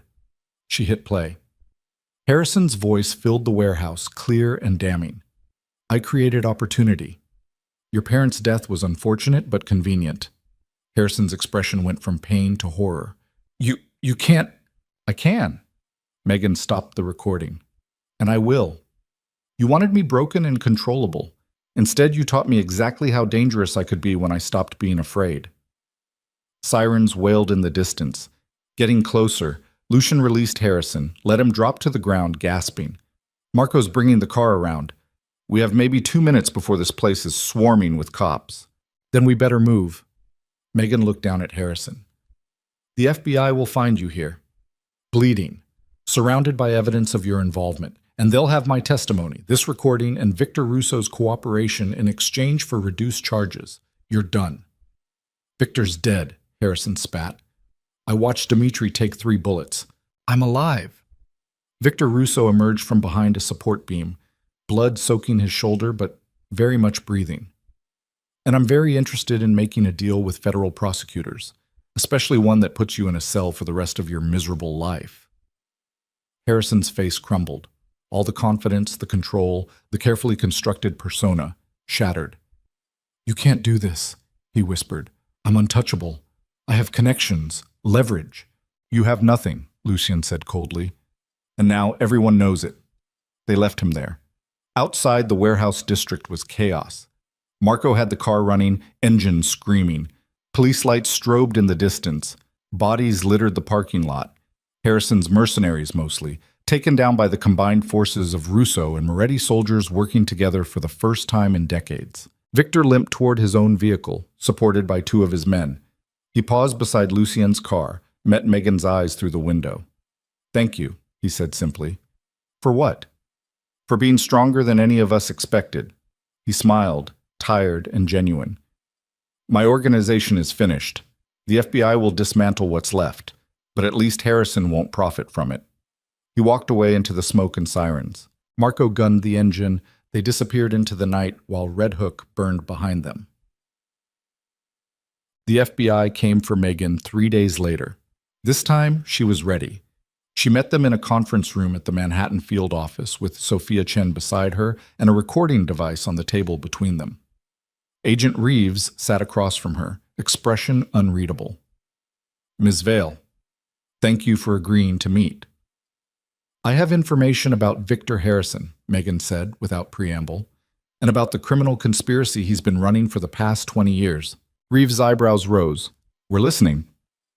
Megan talked for 3 hours. She gave them everything: the recording, Harrison's confession, details about Ethan's murder, the warehouse ambush, Victor Russo's willingness to testify.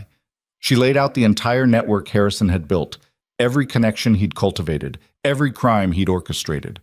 When she finished, Reeves looked like someone had handed her a winning lottery ticket. This is, if even half of this is verifiable. It's all verifiable, Sophia interjected, and my client is willing to testify in exchange for complete immunity and protection. From what? From being used as a pawn in your investigation of Lucien Moretti. Sophia's smile was sharp.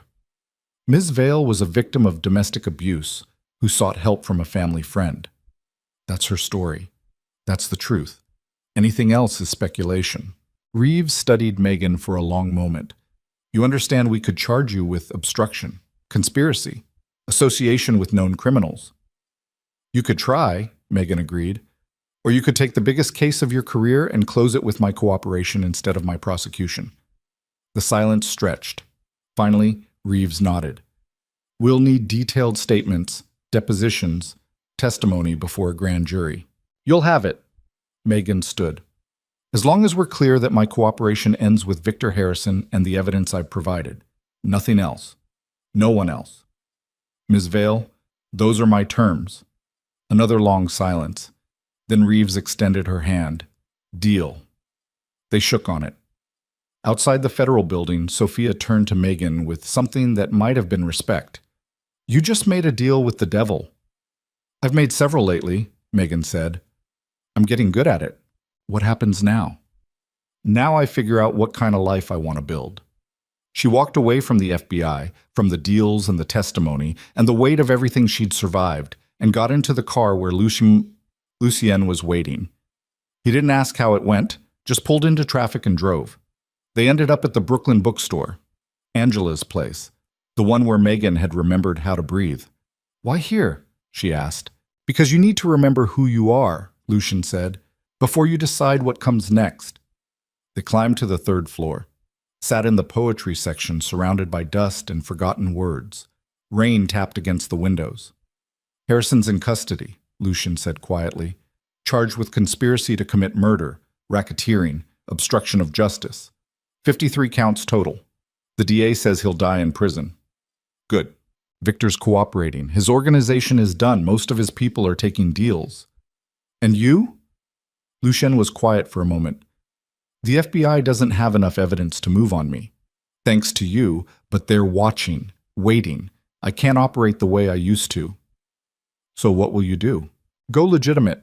Actually legitimate, not the pretend version I've been running. He looked at her. I've been building legal businesses for years. Real estate, investments, security consulting. I can walk away from the criminal side, if I want to. Do you want to? I don't know. His honesty was unexpected.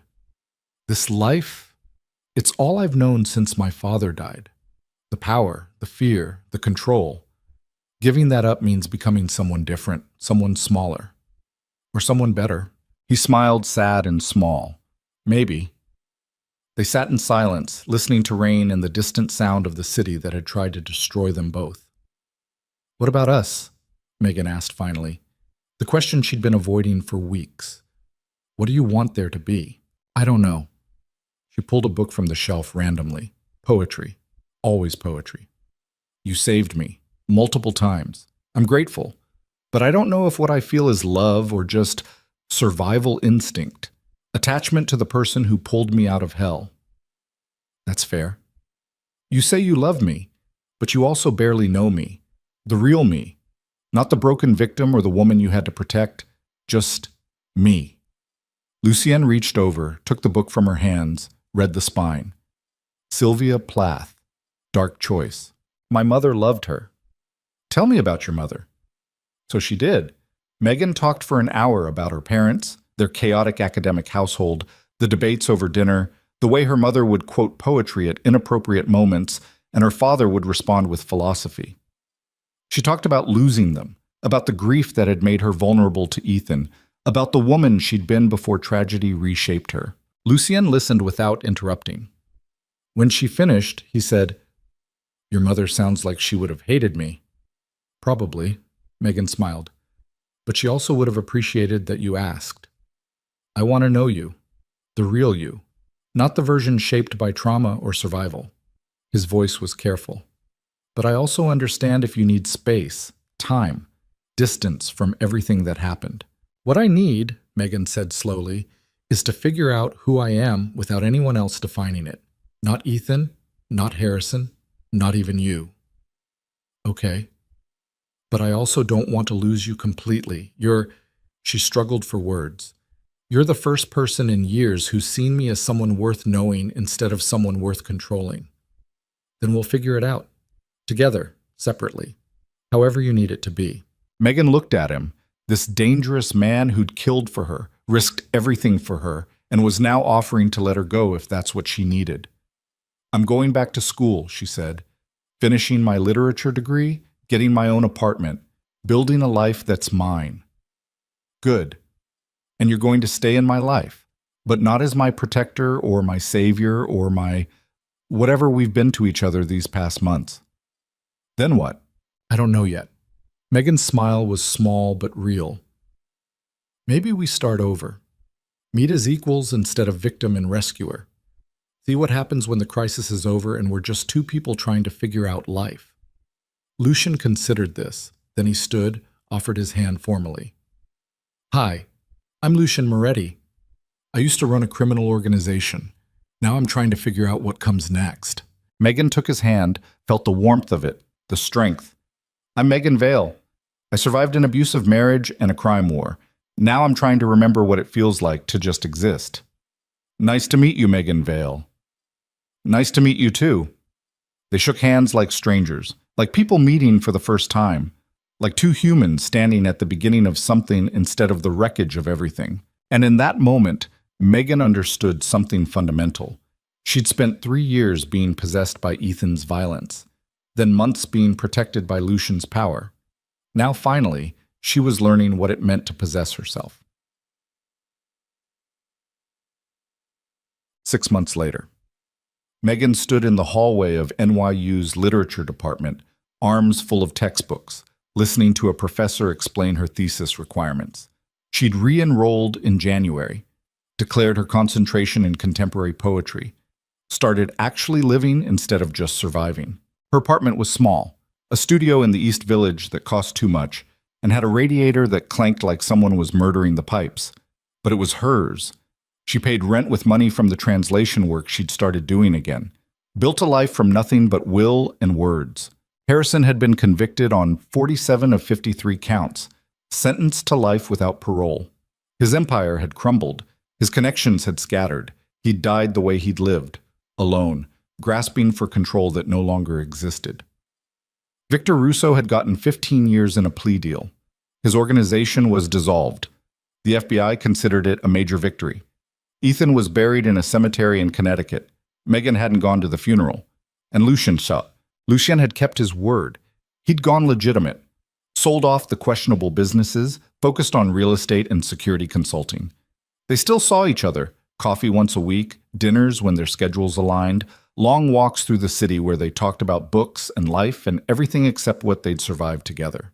They hadn't slept together, hadn't kissed since that night in the warehouse, were carefully, deliberately building something new from the ashes of trauma. Megan didn't know if it would work, didn't know if love could exist between two people who'd met in hell and dragged each other to safety. But she was willing to find out. Her phone buzzed, a text from Lucien. "Finished with class?" She smiled, typed back, "Just meeting Angela at the bookstore in an hour. Want company?" "Always." She grabbed her coat and headed out into the spring afternoon. The city was alive with possibility, street vendors and tourists and students rushing to classes. Megan joined the flow, just another person building a life in New York. At the bookstore, Angela greeted her with a hug and fresh coffee. Lucien arrived 10 minutes later, carrying a bag from the pastry shop down the street. Cannoli, he said, setting it on the counter. Angela mentioned you've been craving them. You didn't have to. I wanted to. They climbed to the third floor, settled into their usual spots surrounded by poetry. Megan pulled out her notebook. She'd started writing again, processing everything through words the way her mother had taught her. How's the thesis coming? Lucien asked. Slowly. I'm writing about trauma narratives in contemporary women's poetry, trying to understand how language shapes survival. Sounds heavy. It is. She looked at him. But also necessary. I need to make sense of what happened, turn it into something that means something beyond just pain. Lucien was quiet for a moment. I read something recently about how the opposite of trauma isn't peace, it's agency. The ability to make choices that matter. Where'd you read that?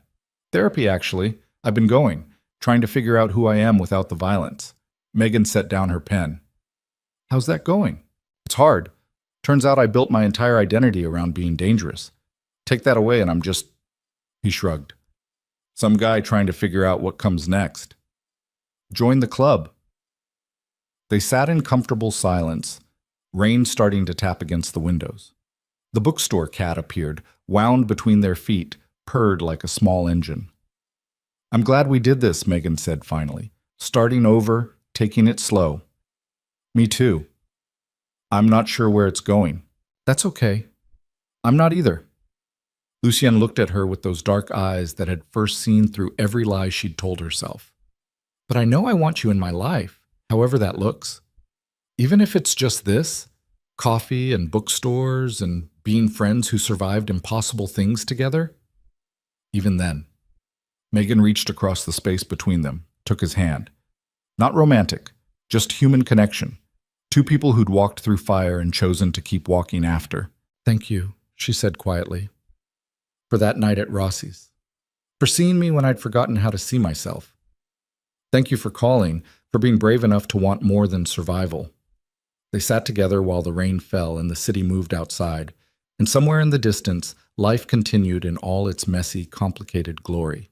Megan Vale had been many things: daughter, orphan, wife, victim, survivor, student, writer.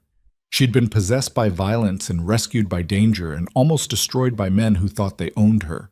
But now, sitting in a bookstore with poetry on the shelves and possibility in her chest, and a hand holding hers without demanding anything in return, she was finally, completely, impossibly herself. And that, she was learning, was enough. More than enough. It was everything. Opit. Years later, people would ask Megan how she survived, how she walked away from abuse, from organized crime, from federal investigations and warehouse shootouts, and men who thought women were property. She'd smile and give the simple answer, I asked for help. But the truth was more complicated. The truth was she'd learned that strength wasn't about never being broken. It was about choosing to rebuild. That freedom wasn't given, it was taken, piece by piece, choice by choice, breath by breath. The truth was she'd discovered that love could exist in darkness if you were brave enough to see it.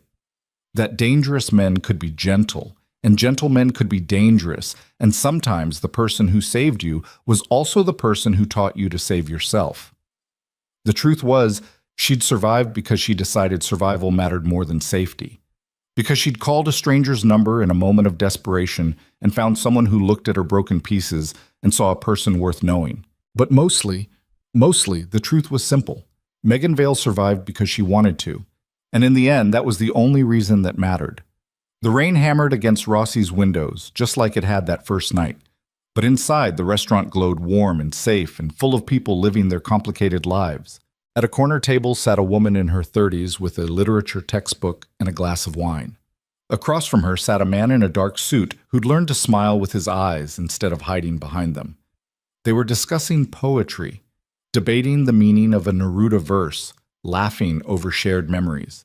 To anyone watching, they looked like what they were: two people who'd found each other in the wreckage and decided to build something new from the remains. Not perfect, not easy, just real. And outside, thunder rolled across Manhattan, while the city that had tried to destroy them both kept spinning, kept breathing, kept offering second chances to anyone brave enough to take them. Megan reached across the white tablecloth and intertwined her fingers with Lucien's. Not because she needed saving, not because she was afraid, but because she chose to. And finally, she understood the difference between being possessed and being loved, between surviving and living, between the woman she'd been and the woman she'd become. "You know," Megan said softly, echoing words from another lifetime, "this is where everything changed." Lucien studied her with the same intensity that had once frightened her but now felt like coming home. "No," he said quietly, squeezing her hand. "This is where your life began." And somewhere deep in her chest, in the places that had been broken and rebuilt and broken again, Megan felt something settle. Not peace, not yet, but possibility. And for the first time in longer than she could remember, that was enough.